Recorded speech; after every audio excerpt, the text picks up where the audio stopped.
तो गाइस इस वीडियो में मैं कंपेयर करूंगी सलार और डंकी का ओवरसीज कलेक्शन डेटा के बारे में। अब मेरे लास्ट वीडियो में मैंने आपको बताया था कि सलार की कलेक्शन को लेकर काफी ज्यादा न्यूज वायरल हो रहा है सोशल मीडिया पर। अब ये जो ओवरसीज रिपोर्ट मैं प्रेजेंट कर रही हूँ वो भी सोशल मीडिया पर ही है, ऐसा कुछ भी नहीं है जो मैंने अपने मन से बनाया हो सकता है कुछ लोगों को ये सही लगे और कुछ लोगों को गलत। मेरा बस यही काम है कि डेटा को एज इट इज प्रेजेंट करना। मैंने हमेशा से कहा है कि आपको इस चैनल में डंकी, सलार या फिर फ्यूचर में कल्कि और जवान टोपो जो भी मूवी आएगा उसको फुल सपोर्ट मिलेगा। बस जो फैक्ट्स है उसको प्रेजेंट करने से मैं पीछे नहीं हट सकती। तो सबसे पहले बात करते हैं डंकी के ओवरसीज कलेक्शन के बारे में। तो डे 1 पे डंकी ने किया था $2.83 मिलियन, जो INR में कन्वर्ट करूँ तो वो होता है 23.5 करोड़।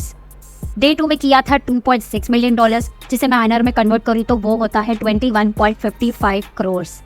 डे 3 में किया था $2.84 मिलियन, जिसे मैं INR में कन्वर्ट करूँ तो वो होता है 23.6 करोड़। और डे 4 में $3 मिलियन हो सकता है क्योंकि ओवरसीज बुकिंग में जंप देखने मिला है। अगर हम डे 1, 2 और 3 का टोटल करें तो वो होता है $8.27 मिलियन, जिसे मैं INR में कन्वर्ट करूँ तो वो हो गया 68.75 करोड़, ऑलमोस्ट 69 करोड़।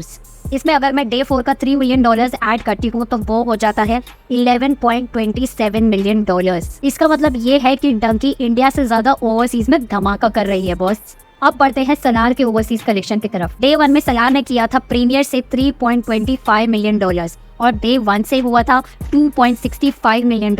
तो इसका अगर मैं टोटल करूँ तो वो होता है $5.95 मिलियन और इसको मैं INR में कन्वर्ट करूँ तो वो होता है 49 करोड़। डे 2 में सलार ने किया था $1.95 मिलियन और डे 3 में किया था $1.4 मिलियन।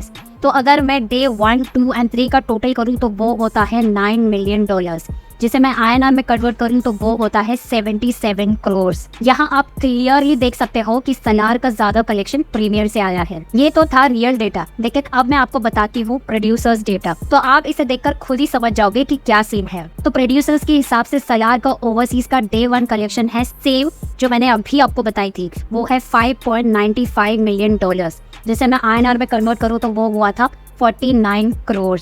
डे 2 का था $6 मिलियन, जिसे मैं INR में कन्वर्ट करी तो वो होता है 57 करोड़ और इंडिया से 60 करोड़। तो इसका टोटल होता है 117 करोड़ ग्रॉस। और डे 3 का डेटा अब तक प्रोड्यूसर्स के हिसाब से आया नहीं है। तो ये हमारे फिल्म्स जो नंबर्स के पोस्टर्स रिलीज कर रहे हैं उसमें जमीन आसमान का फर्क है। यानी प्रोड्यूसर्स और ट्रेड का जो डेटा आपको यहाँ पे दिख रहा है उसमें काफी डिफरेंसेस है। तो अब ये आपके ऊपर है कि आप कौन सा डेटा लेकर चलते हो। मैंने तो बस रियल डेटा आपके सामने प्रेजेंट कर दिया है। एनीवेज, नंबर्स का गेम तो आजकल जोरों शोरों में चल रहा है। बट आज से क्रिसमस खत्म, यानी हॉलीडे सीजन खत्म। कल से प्रॉपर वीकडे है तो फिर असली गेम कल से शुरू होगा। तो पहले देखते हैं कि कल सलार का एडवांस बुकिंग कितना हुआ है डे 5 का। सलार ने अब तक कर लिया है 2.97 करोड़ एडवांस बुकिंग से फ्रॉम 11,658 शोज है and 168 lakh tickets already sold out from all languages. और स्पेशली हिंदी से किया है 51 lakh from 5,885 shows and 28,000 tickets already sold out. और डंकी का कहाँ है? डंकी ने अब तक कर लिया है 1.25 करोड़ का advance booking from 8,210 shows and 68,700 plus tickets sold out. Dunki का बस एक ही लैंग्वेज से है, हिंदी, और सलार का है फ्रॉम ऑल लैंग्वेजेस। तो अब तक दोनों फिल्मों का होल्ड कम दिख रहा है फॉर मंडे। तो कल का दिन बहुत इंपॉर्टेंट है विच विल डिसाइड ये दोनों मूवी इंडिया मार्केट में कैसा परफॉर्म करेगी। सलार के पास ज्यादा शोज है एज कम्पेयर टू डंकी, तो डंकी कम शोज पर भी अच्छा ऑक्यूपेंसी रखी है, तो टक्कर अच्छी है। अब डायनासोर और शेर का खेल बहुत सीरियस हो गया है। फन खत्म, let's play the real game. क्या कहते हो आप? कमेंट जरूर करना। और वीडियो अच्छा लगा हो तो एक लाइक बनता है और वो घंटी दबाना मत भूलना ताकि मेरी वीडियो सबसे मिस ना हो। Thank you.